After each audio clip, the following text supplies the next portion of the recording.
Shalom Bapak Ibu Saudara. Gimana kabarnya? Oke, puji Tuhan. Pagi ini kita mau dengar sama-sama pesan yang Tuhan berikan buat saya Bapak Ibu Saudara. Pesannya adalah hati-hati akan datangnya pencuri. Wow, ini merupakan peringatan. Hati-hati apa? Akan datangnya pencuri. Berarti Tuhan udah ngasih tahu dulu ya. Bukannya pencuri itu baru ada, pencuri itu ada di mana-mana dan dari zaman kapanpun pencuri ada. Tapi Tuhan kasih tahu buat anak-anaknya, buat kita, saya Bapak Ibu Saudara.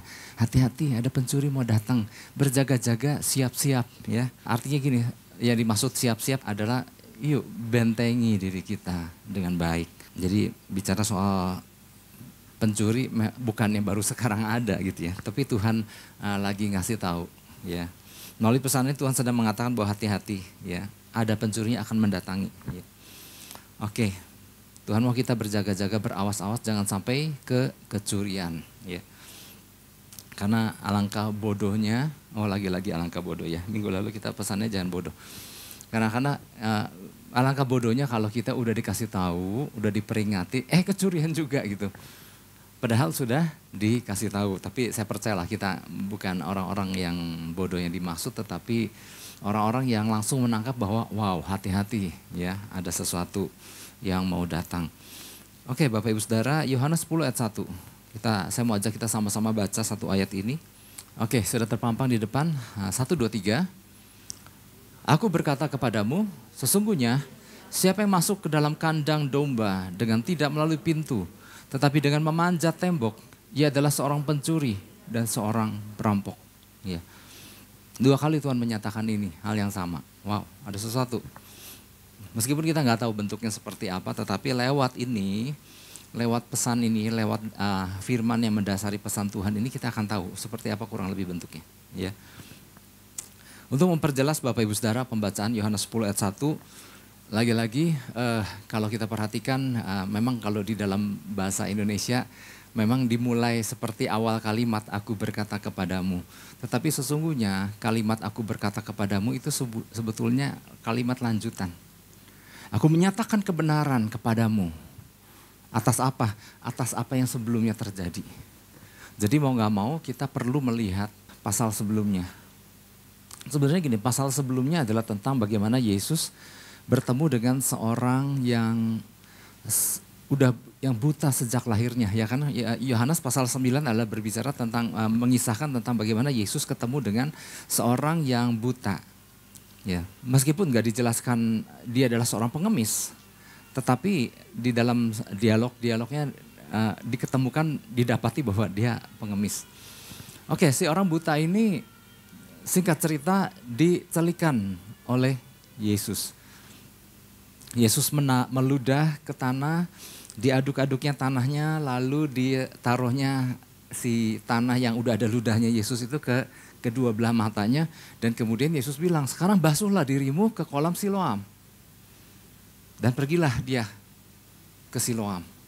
Bukan Siloam yang zaman sekarang, Siloam dulu. Di kolam Siloam dan kemudian dia membasuh dan terbukalah matanya, terceliklah, dia dapat melihat kembali. Si orang yang sudah sejak lahirnya buta ini kan membuat tetangganya kan heboh. Sekarang dia bisa lihat. Orang-orang sekelilingnya mulai menyadari, oh iya kok dia sekarang bisa lihat. Siapa yang membuat dia sembuh? Lalu si orang ini bilang bahwa ada satu orang yang menaruh tanah setelah dia ludah di mataku dan aku disuruh membasuh diriku ke kolam Siloam dan setelah itu aku sembuh. Siapa namanya? Aku nggak tahu namanya. Dia belum kenal Yesus. Aku nggak tahu namanya. Nah kemudian mulai kan mulut ke mulut akhirnya menjadi sebuah pembicaraan di kota itu kali. Dan kemudian terdengarlah oleh orang Farisi bahwa kejadian penyembuhan itu terjadi pada hari Sabat. Nah ini orang Farisi itu langsung berkesimpulan, yang menyembuhkan kamu berarti bukan dari Allah. Karena kalau dari Allah dia nggak akan menyembuhkan di hari Sabat. Pasti orang berdosa. Kata si orang buta itu, yang mantan orang buta itu dia bilang, aku nggak tahu. Mau dia berdosa, mau dia bukan orang berdosa. Yang pasti dia sudah menyembuhkan dan mencelikan mataku, sekarang aku bisa melihat. Akhirnya ini jawaban-jawaban ini membuat orang Farisi itu kan kekeh kan. Akhirnya diusirlah orang ini dan kemudian sepeninggal orang ini dia di jalan ketemu dengan Yesus. Dan dia mengakui Yesus sebagai Tuhan. Wow, ini luar biasa. Nah, lalu Yesus ketemu dengan orang Farisi itu. Dan Yesus menjelaskan yang buta tuh kamu gitu. Nah, lalu Yesus sambung, aku berkata kepadamu sesungguhnya, I tell you the truth. Gitu ya. Nah, ayat ini tadi. Sesungguhnya siapa yang masuk ke dalam kandang domba dengan tidak melalui pintu. Tetapi dengan memanjat tembok, ia adalah seorang pencuri dan seorang perampok. Atas dasar kejadian itulah Yesus mulai masuk tentang membicarakan soal domba-domba yang penting digembalai. Karena kalau enggak ada yang namanya pencuri. Nanti saya akan jelaskan siapa yang dimaksud dengan pencuri. Nah dari situlah Yesus mulai menjelaskan sepanjang Yohanes 10 tentang berkisar soal gembala, pencuri, gembala dan pencuri, gembala dan pencuri, dan domba tentunya. Ya. Nah Bapak Ibu Saudara, di masa itu gembala yang menggembalakan domba-dombanya itu dia menaruh domba-dombanya bukan di dalam kandang. Tapi mungkin karena rumah mereka sebuah lahan peternakan mungkin ya. Jadi mereka membuat sebuah kayak kafling kecil. Lalu di situ ditumpuklah batu-batu di sekeliling kafling lahan tadi yang tergantung gini, kalau dia punya dombanya banyak, mungkin lahannya agak besar. Kalau nggak terlalu banyak ya mungkin lahannya kecil. Nah di sekelilingnya dia tumpuk batu-batu seperti dinding, seperti tembok. Nah hanya ada satu pintu yang digunakan untuk keluar dan masuknya si domba-domba itu. Nah di dekat pintu itu ada satu kayak semacam pos kecil lah untuk penjaga yang menjaga pintu itu. Dan penjaga itu hanya mengenali bahwa yang boleh masuk hanya sang gembala. Nah jadi kalau gembala itu mau mengajak si domba-dombanya pergi makan rumput, maka dia akan datang kemana? Ke pintu itu. Dan penjaga, Pak, ngajak makan gitu ya. Iya, dan dia langsung mengenali, langsung membukakan pintu dan si gembala mulai memanggil satu-satu daripada nama-nama si domba-domba itu. Kemudian pergilah ya ke padang rumput. Makan rumput-rumput itu, kemudian ada waktunya sore hari atau menjelang malam, waktunya pulang. Masuk lagi semua, digiring lagi semua masuk, dan kemudian pintu ditutup. Dan pintu itu tidak dibukakan kalau yang masuk itu selain sang gembala. Nah Yesus bilang, hanya pencurilah yang masuk dengan cara memanjat si tumpukan batu-batu itu. Karena kalau lewat pintu yang pasti nggak akan dibukakan dan kemudian dia akan manjat dan dia mau curi gitu. Nah di situ ada latar belakangnya kenapa ada istilah-istilah tadi. Ya. Nah inilah jadi pesan Tuhan buat kita, saya Bapak Ibu Saudara. Bahwa Tuhan melalui pesannya ini sedang memperingatkan kita bahwa akan ada pencuri yang mencoba masuk dan mengambil sesuatu. Ngambil apa Pak? Nggak tahu. Ya. Dalam hal ilustrasi tentang domba dan kandangnya, di mana pencuri masuk dengan cara memanjat untuk mengambil salah satu dari domba-domba di dalamnya. Namun apabila yang dimaksud domba pada masa sekarang, nah kalian tadi kan masuk ada pintu, ada tembok, ada manjat, itu kan gambaran daripada keadaan pada waktu itu. Nah kalau di zaman sekarang, yang dimaksud dengan domba itu adalah pemercaya. Orang-orang percaya, ya kita adalah domba-domba, ya. Apabila dimaksud domba pada masa sekarang, kita adalah pemercaya. Nah kemungkinan yang keambilnya apa nih? Nah pertama gini, yang bisa dicuri adalah pribadi si orang percaya itu sendiri yang diambil secara bulat-bulat menjadi tawanan si pencuri, yang nantinya si pencuri akan memanfaatkan, ya entah dipakai apa, entah dijadikan apa, yang penting dicuri bulat-bulat.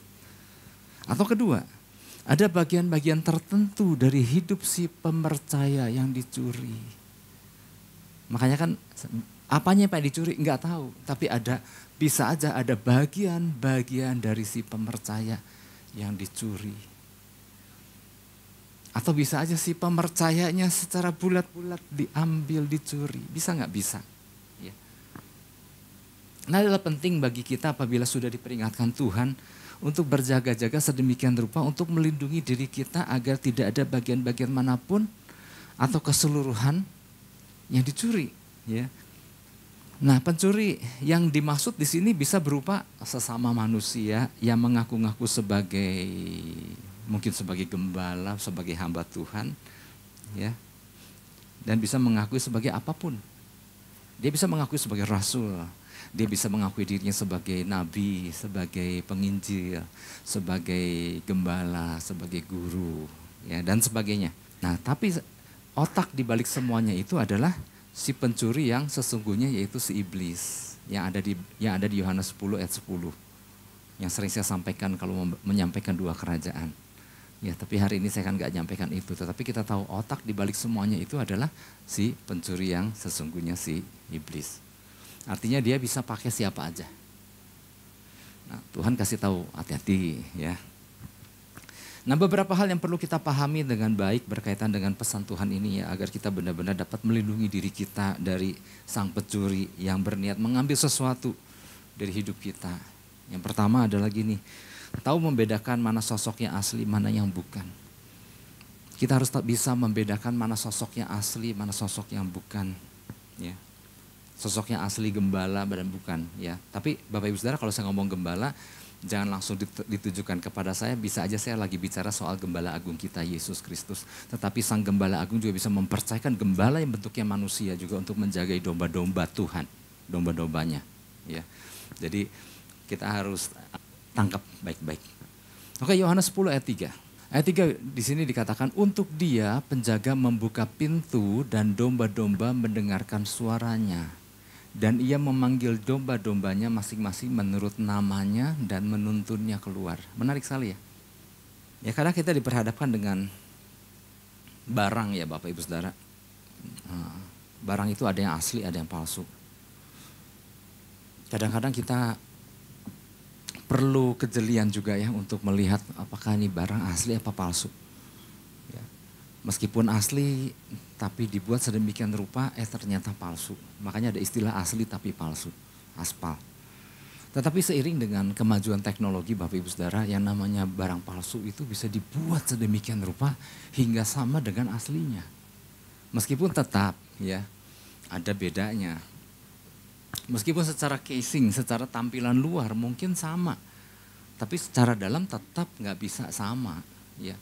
Kadang-kadang kita nggak bisa, ya Bapak Ibu Saudara yang punya pengalaman membeli secara online, saya mau katakan bahwa nggak semua barang bisa dibeli secara online, ya. Apalagi kalau barang itu berbicara soal yakin gak di barang asli gitu, karena memang yang udah dijual secara online pun nggak semuanya kan hasil pengecekan kan, bisa aja dia cuma pengen sekali jual, palsu ketahuan ya udah tutup gitu, ya. Nah, sehingga kadang perlu harus pergi ke toko asli yang adalah dealer resmi pada merek itu untuk supaya kita yakin bahwa kita beli barang yang asli gitu. Ya, entah Anda setuju nggak setuju lah, pokoknya kalau saya lihat aduh kayaknya mau mesti ke toko aslinya gitu, ya. Untuk yakin bahwa ini nggak mungkin palsu punya kalau datang ke dealer resminya gitu. Nah, Bapak Ibu Saudara, itu bicara barang. Nah, sekarang bicara sesama manusia yang mengaku hamba Tuhan asli, yang ngaku-ngaku, ya. Kalau saya bilang ngaku-ngaku kan pastinya bukan asli, ya. Kalau itu barang mungkin kita masih bisa lihat dan cek sana sini. Nah, kalau itu bentuknya manusia, ngeceknya gimana Bapak Ibu Saudara? Maka lagi-lagi sangat diperlukan kejelian untuk bisa membedakannya. Karena kadang-kadang ya imitasi lebih menarik Bapak Ibu Saudara. Ya.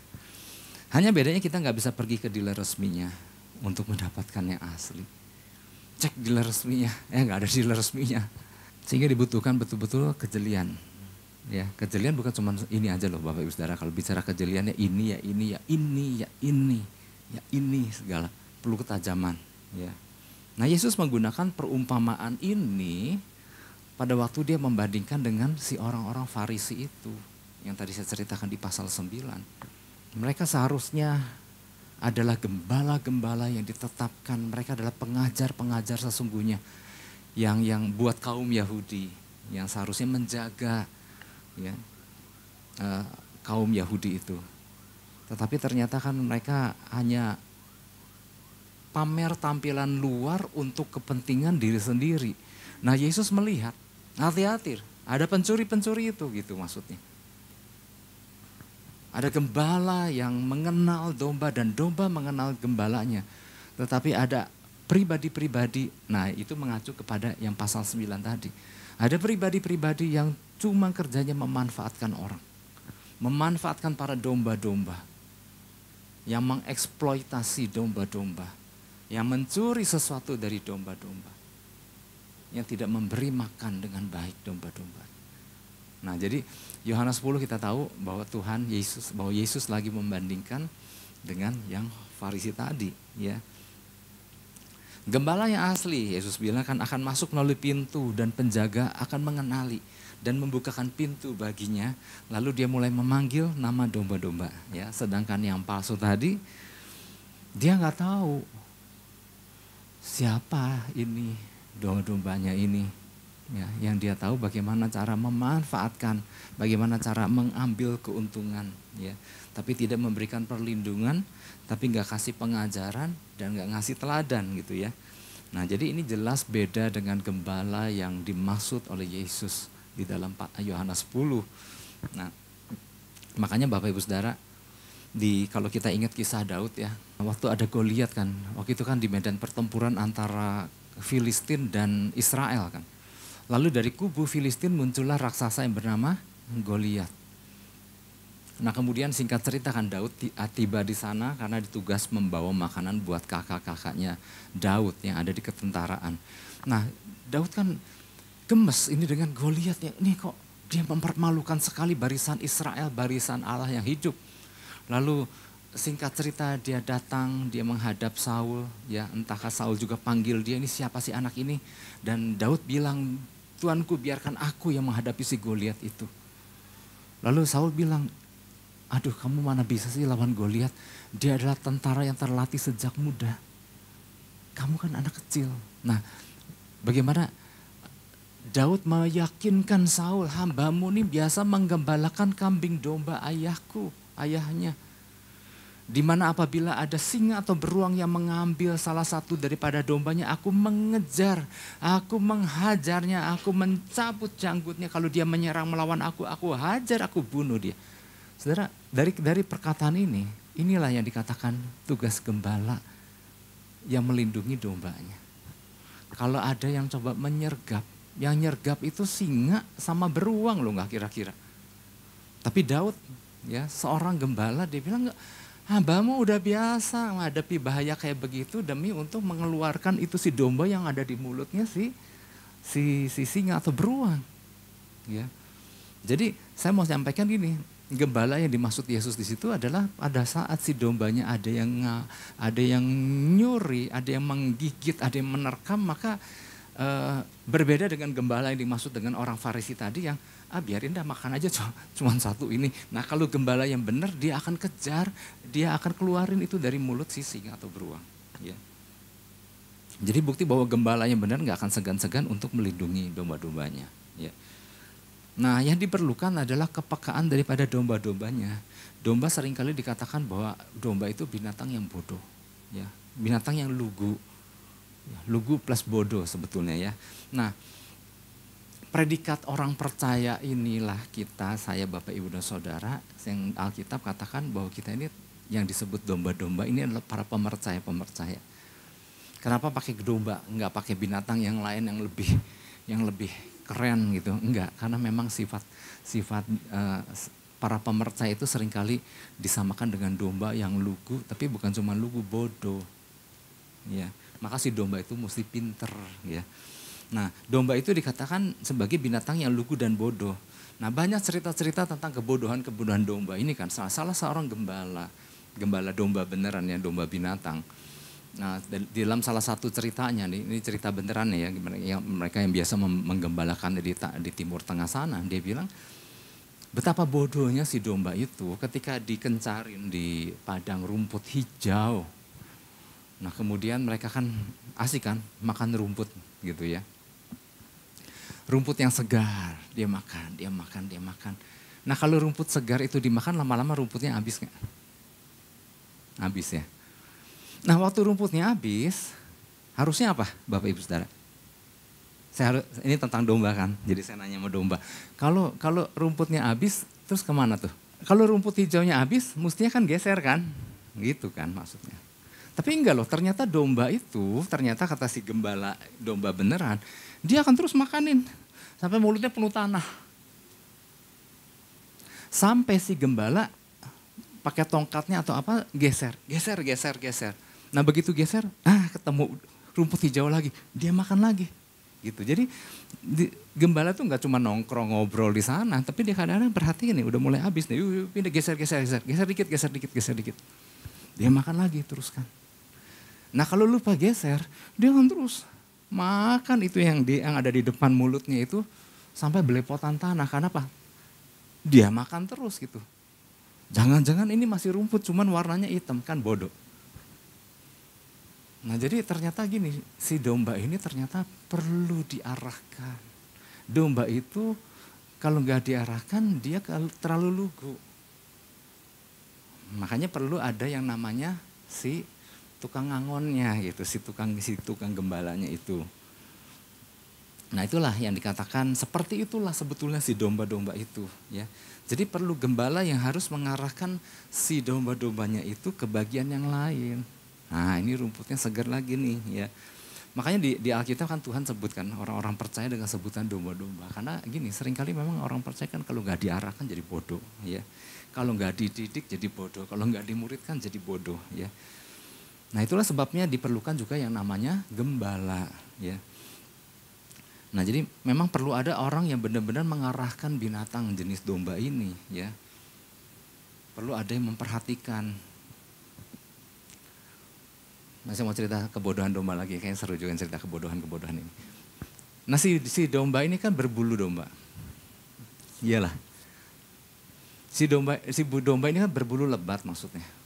Nah kalau dia main-main ke tempat yang berair, ya saya pernah cerita kayaknya ya. Si airnya ada di sekeliling domba itu dia akan menyerap akan menyerap ke bulu si domba itu. Domba itu nggak menyadari kalau ternyata bulu-bulunya itu menyerap air. Kayak spons, menyerap air. Nah lama-lama si domba itu kan jadi berat kan, karena udah si bulunya menyerap banyak air. Akhirnya terlalu berat sampai akhirnya dia condong ke arah air. Dan kelelep lah, tenggelam lah si domba itu. Nah lagi-lagi, apakah domba itu bisa menepi? Enggak, perlu orang yang mengangkat. Mungkin sambil marah-marah gembalanya, tuh jangan dekat-dekat air. Diangkat, ya, diperes itu si bulunya, dikeringkan supaya kembali ringan lagi dalam berjalan. Seperti itulah keadaan yang namanya domba.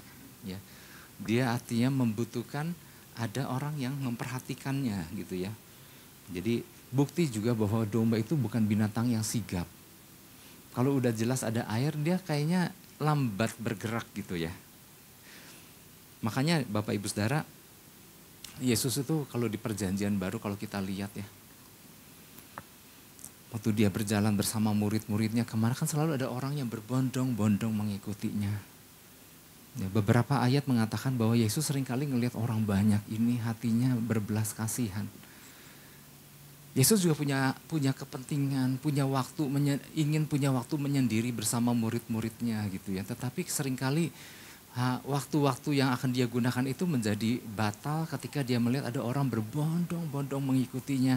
Dan Alkitab mencatat Yesus berbelas kasihan karena melihat orang-orang ini seperti domba yang tidak bergembala. Maka apa yang Yesus lakukan? Ya udah, yuk diajarin, dikasih makan, dirawat, ya. Yang sakit sama Yesus disembuhkan gitu ya. Karena seperti itulah kondisi kalau domba-domba tidak bergembala, ya. Nah, kepekaan dari para domba ini akan terbangun apabila ada gembala yang selalu dekat mereka. Kenapa kepekaan terbangun? Karena dia mulai mengenali oh ini nih kayaknya nih orang ini yang selalu ngarahin kita nih. Yang sering kali kalau aku makan tanah kebanyakan digeser sedikit supaya makan rumput. Kemudian waktu pulang dibawa ke tanah, ke rumah yang ada berpagar tembok berbatu itu. Dan lama-lama oh ya aku mulai kenal suaranya. Dan si penggembala ini juga mulai memberikan nama kepada masing-masing dombanya. Jadi bukan cuma domba-dombanya mengenal suara gembalanya, tapi si gembalanya mengenal karena dia yang memberi nama kepada si domba-domba tersebut. Jadi pada waktu pagi-pagi mungkin dia mau ngajak si domba-domba ini keluar untuk ke padang rumput, itu dia absen satu-satu ternyata. Hitam, kalau itu warnanya hitam. Belang, saya Pak, yuk keluar. Itu domba mungkin kalau nggak dipanggil dia nggak keluar. Makanya dikasih nama satu-satu dan dia mulai mengenali. Oh aku si belang ya, iya engkau si belang. Dan dia mulai satu persatu. Nanti pas pulang si gembala itu panggil. Kita pernah nonton filmnya ya. Bahwa dipanggil satu-satu namanya. Dan kemudian dia mulai meninggalkan rombongan antar domba-domba itu dan mengikuti. Karena yang manggil dia kenal suaranya dan yang dipanggil adalah nama dia. Itulah kehidupan domba bersama penggembalanya. Ternyata mengenali namanya, ya. Sama seperti kalau kita punya anjing peliharaan kan dikasih nama kan, ya. Dan waktu kita kasih nama anjing kita, tahu nggak lagi dipanggil? Tahu, ya. Entah anjing, entah apalah Viara. Kebanyakan kalau nggak anjing ya kucing ya. Kalau saya cuma nyebut anjing-anjing, kok kucing enggak gitu ya. Oke, anjing dan kucing gitu. Nah kalau dipanggil nama, dia tahu nggak namanya? Tahu. Ya, apalagi kalau pulang jauh, datang, wah nyambutnya kayak apa kan. Anjing juga, binatang peliharaan juga punya rasa kangen gitu kan. Nah demikian si domba ini juga sama seperti itu. Jadi dia tahu namanya siapa, yang manggil siapa. Untuk itulah dia mengikuti arah nama yang memanggil dirinya. Nah gambaran ini penting buat kita domba-dombanya Tuhan. Yang harus semakin peka dan tajam untuk belajar membangun keterhubungan dengan Tuhan dan firman-Nya. Ya. Karena Bapak Ibu Saudara, betul sih Tuhan juga mempercayakan kepada domba-dombanya itu seorang gembala yang bentuknya manusia, ya. Tetapi tetap si domba-domba ini harus menjalin keterhubungan dengan Sang Gembala Agung, dengan Tuhan Yesus. Jalin relasi. Belajar, yuk kita tuh dipanggil nama loh sama gembala kita. Sama Tuhan kita. Dan waktu kita dipanggil, kita ngenalin gak? Waktu dia nyampaikan sesuatu, kita mengenali gak? Ya. Jangan membayangkan hanya dalam keadaan sekarang lagi hening. Oh iya ya, bisalah ngebedain lah, bisalah mengenalikan. Enggak, kita tinggal di dunia yang penuh dengan hiruk pikuk berbagai kebisingan, suara-suara, deru gelombang yang bermacam-macam jenisnya. Kita tinggal di dunia yang sangat riuh. Kita tinggal di dunia yang sangat bising. Oleh sebab itu Bapak Ibu Saudara, kita butuh mendengar suara Sang Gembala Agung kita. Waktu dia menyampaikan sesuatu, waktu dia manggil nama kita. Apakah mudah? Nah ini harus dilatih. Karena dunia penuh dengan suara, ya. Dunia begitu bising. Ada suara dunia punya suara, ya. Dunia memberikan suara, dunia menyuarakan, ya. Suara-suara dunia itu menggiurkan dan menarik hati. Waduh, ini suara ini ajakannya luar biasa. Itu baru satu macam suara, satu jenis. Ya, dunia kan nggak cuma satu bidang, berbagai bidang menawarkan banyak hal dengan berbagai suara. Dari kedagingan kita, kedagingan juga ada suara daging, ya. Suara daging adalah suara yang minta dagingnya tolong dipuaskan dong om, dagingku minta dipuaskan. Ini bersuara nih si daging. Ya. Kemudian ada suara siapa lagi? Ada si iblis, ya, si pencuri. Ya, dengan segala antek-anteknya juga memberikan suara bujuk rayunya. Kemudian ada siapa lagi? Tuhan juga memberikan suaranya melalui Roh Kudusnya. Artinya begitu banyak suara. Begitu riuhnya, ya.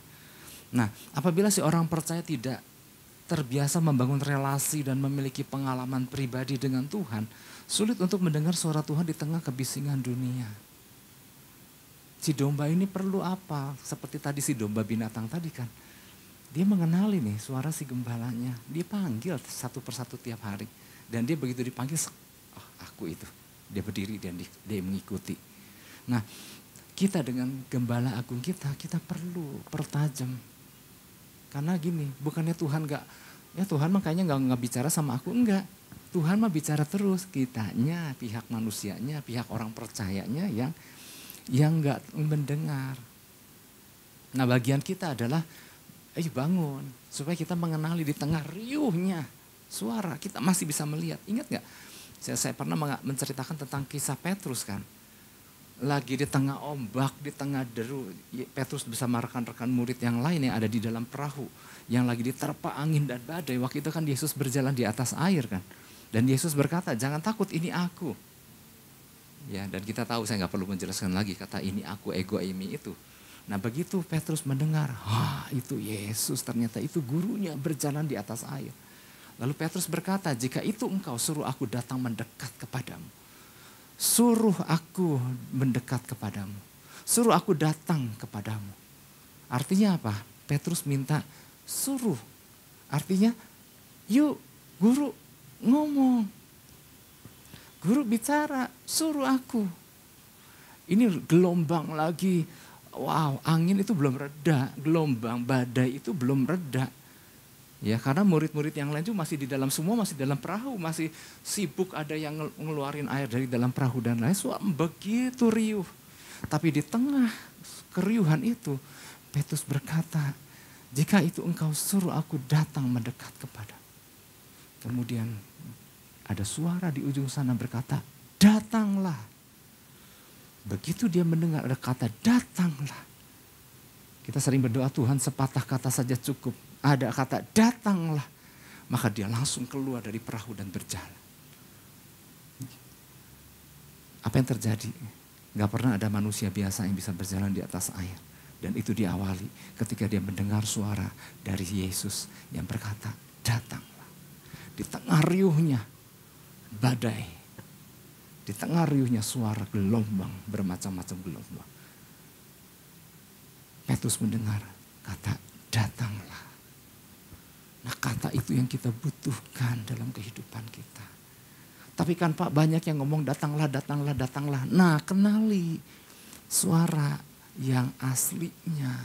Lewat apa? Waktu kita jalin hubungan. Maka waktu kita mengenali, melangkahlah dengan itu. Kita gak mau terus-terusan disebut domba yang bodoh itu. Tapi domba yang tajam. Domba yang tahu bertindak tepat karena dia mendengar suara Tuhan Yesus. Nah, suara ini yang kita butuhkan Bapak Ibu Saudara. Tenanglah, nanti juga tiap Selasa ada gembala nyampaikan puji Tuhan, ya puji Tuhan. Tetapi secara pribadi kita kan, saya kan gini ya, gembala yang bentuknya manusia ini kan terbatas sekali. Nggak selalu ada bersama-sama. Nah, waktu kita di tengah kesendirian, di tengah tantangan yang kita hadapi, itulah sebabnya kita perlu terus terhubung dengan Sang Gembala Agung. Mengenali suaranya, sehingga kita tahu bertindak.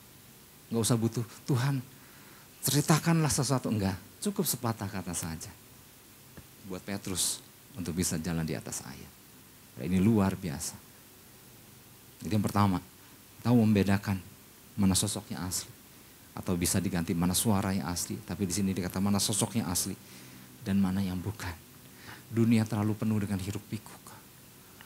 Kita harus jadi domba yang seperti contoh tadi, domba yang mengenali suara waktu si gembala panggil buat makan rumput. Wow, ini luar biasa.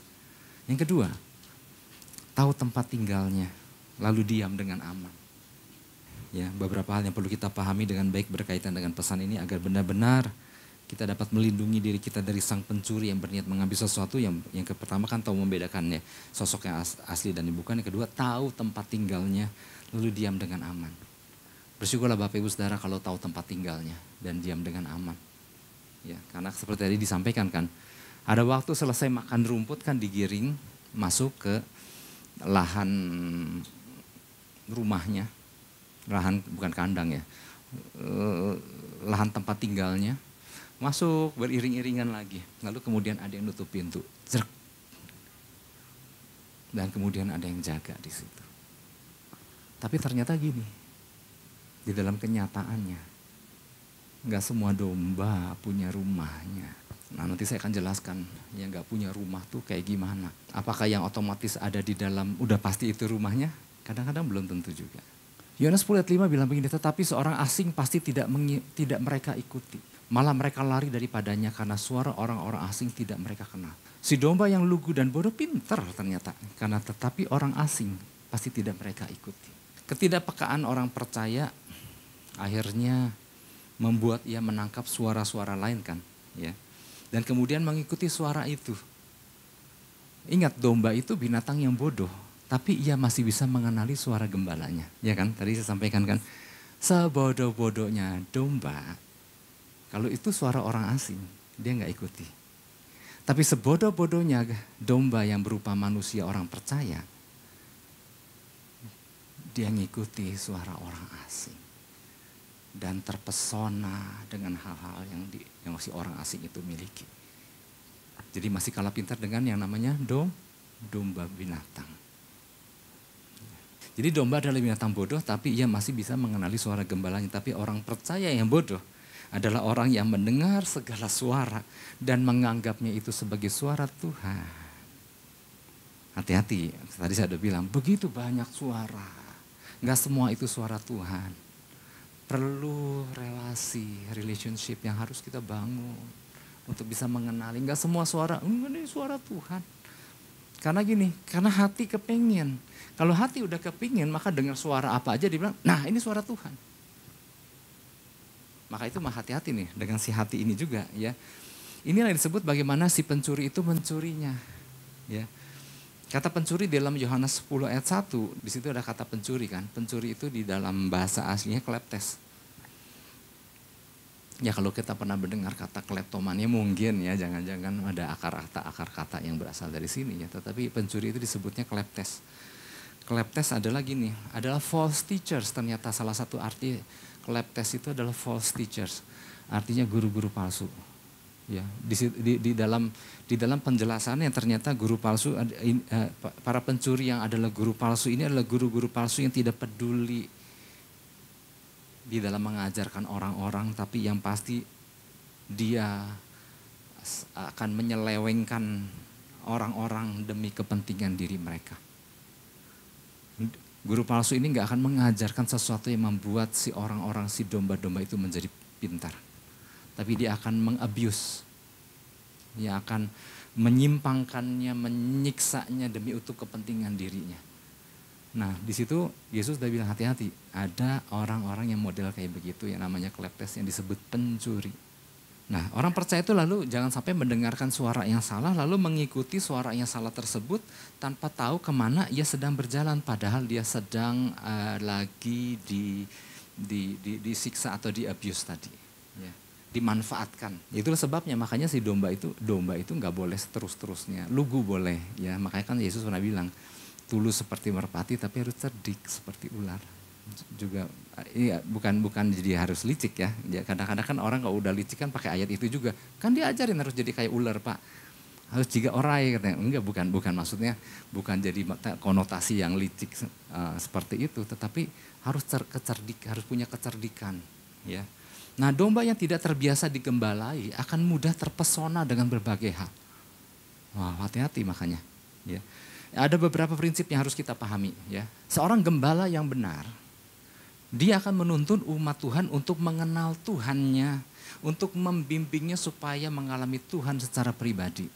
Ya, gembala manusia yang benar ini, dia akan menuntun orang percaya, menuntun umat Tuhan untuk mengenal Tuhannya secara langsung. Membimbing untuk mengalami Tuhan secara pribadi. Nah, seorang gembala yang salah akan menuntun umat Tuhan kepada dirinya sendiri dan berfokus kepada dirinya dan membuat orang percaya itu terpesona dengan dirinya. Hati-hati makanya. Tetapi yang ketiga, domba yang tidak digembalai akan mudah terpesona terhadap banyak hal. Karena memang tidak digembalai. Jadi dia lagi butuh semua orang, dia menjadi terpesona. Ya, makanya kan suatu kali kan Rasul Paulus pernah di dalam suratnya kepada jemaat di Galatia kan, saya jadi ingat minggu lalu kan tentang jangan bodoh gitu, jangan kebodohan menguasai. Satu kali Rasul Paulus di dalam suratnya menulis kepada jemaat Galatia, hei orang-orang Galatia yang bodoh, siapa yang telah mempesona kamu? Ternyata kehidupan orang-orang Galatia pada waktu itu yang ada di dalam persimpangan, karena waktu itu banyaknya segala guru-guru palsu yang mencoba mempesona mereka. Membuat mereka yang gak sungguh-sungguh di dalam Kristus akhirnya mudah terpesona oleh apa aja.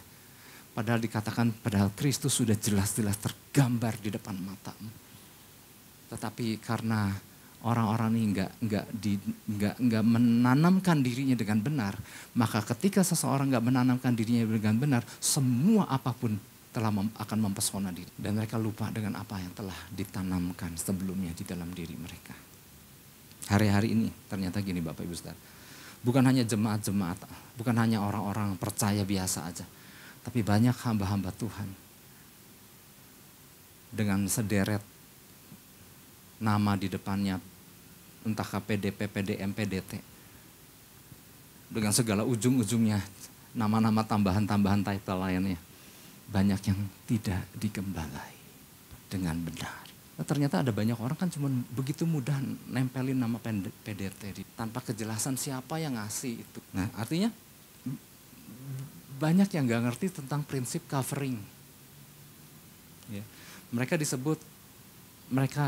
ada julukan buat tipe-tipe orang-orang seperti ini, mereka adalah pengelana rohani. Mereka akan mengelana dari satu tempat ke tempat. Dan mereka akan menjadi orang yang sangat mudah terpesona oleh apapun juga. Lalu namanya orang haus. Tapi gak ada dalam sebuah covering yang benar. Nah ini bahaya ini nih Bapak Ibu Saudara. Ya. Mereka merasa diri mereka bebas kemana aja dan merasa baik-baik aja.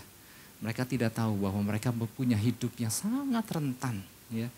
Mereka adalah orang-orang yang tidak dinaungi meskipun mereka mungkin ada di dalam gereja. Bisa gak ada di dalam gereja? Bisa. Orang-orang yang lagi berkeliling dari satu ke satu. Mereka nggak menjalin satu keterhubungan dengan gembala mereka. Ini saya kalau ngomong gini, saya rada-rada kagok, tapi mau nggak mau kan pesan Tuhannya begini gitu. Nah jadi mereka adalah orang-orang yang tidak naungi meskipun mungkin mereka ke gereja. Ya bedanya hanya mereka nggak digembalai. Kan ada cuma yang pengunjung aja kan, tapi mereka nggak pernah digembalai. Termasuk itu. Jadi orang-orang yang tidak digembalai bukan orang yang nggak ke gereja. Orang-orang yang berkelana. Mereka orang-orang yang berkelana. Ya. Buat ibu-ibu yang pernah melahirkan bayi. Kalau saya tanya, makanan apa sih yang paling sehat buat bayi Anda? Apa? ASI. Mungkin si orang percaya nggak terima berbagai macam pengajaran yang judulnya heboh dan ini dan itu. Hanya cukup sebetulnya minum ASI dari orang tuanya. Itu yang bikin sehat. Yang ngerti katakan amin. Saya bersama kakak, istri dan keluarga dulu. Saya nggak tahu yang namanya gereja itu ternyata banyak. Saya nggak tahu yang namanya denominasi ternyata ada 300 hampir 350. Saya nggak tahu denominasi pada waktu itu denominasi gereja kami pun saya nggak tahu. Yang saya tahu adalah saya dikasih minum ASI. Sederhana, tapi itu yang bikin saya sehat. Nah hari-hari ini orang kan terbawa dengan berbagai pengajaran heboh. Ya, kalau ditanya siapa gembala kamu, YouTube dia bilang. Karena dia begitu bebas bisa melihat apapun Apalagi kan sekarang judul-judul kan pakai clickbait kan ya. Judulnya dibuat, dipelintir sedemikian rupa sampai, waduh mesti lihat nih ada apa nih dengan judul ini. Ternyata isinya biasa-biasa aja. Cuma judulnya aja dibikin sangat heboh dan menarik. Tapi hati-hati, waktu kita menjadi pengelana rohani, bukan kita lah. Waktu seorang percaya menjadi pengelana rohani, dia akan terpesona dengan banyak hal. Dia nggak menyadari ada sebagian atau seluruh hidupnya yang sedang dicuri. Dan ini yang Tuhan salah satu yang sedang sampaikan. Saya nggak tahu ya kepada yang lain mungkin dibukakan apa. Tetapi ya Tuhan melalui pesannya sudah kasih peringatan, hati-hati. Ada pencuri. Pencuri ini nggak segan-segan. Dia nggak mau didik kita, dia nggak mau besarkan, dia nggak mau bikin kita pinter. Tapi dia mau memanfaatkan kita. Hati-hati, ada sebagian atau mungkin seluruh yang akan dia curi dari kehidupan kita. Yang ngerti katakan amin. Kita beri tepuk tangan buat Tuhan Yesus, haleluya.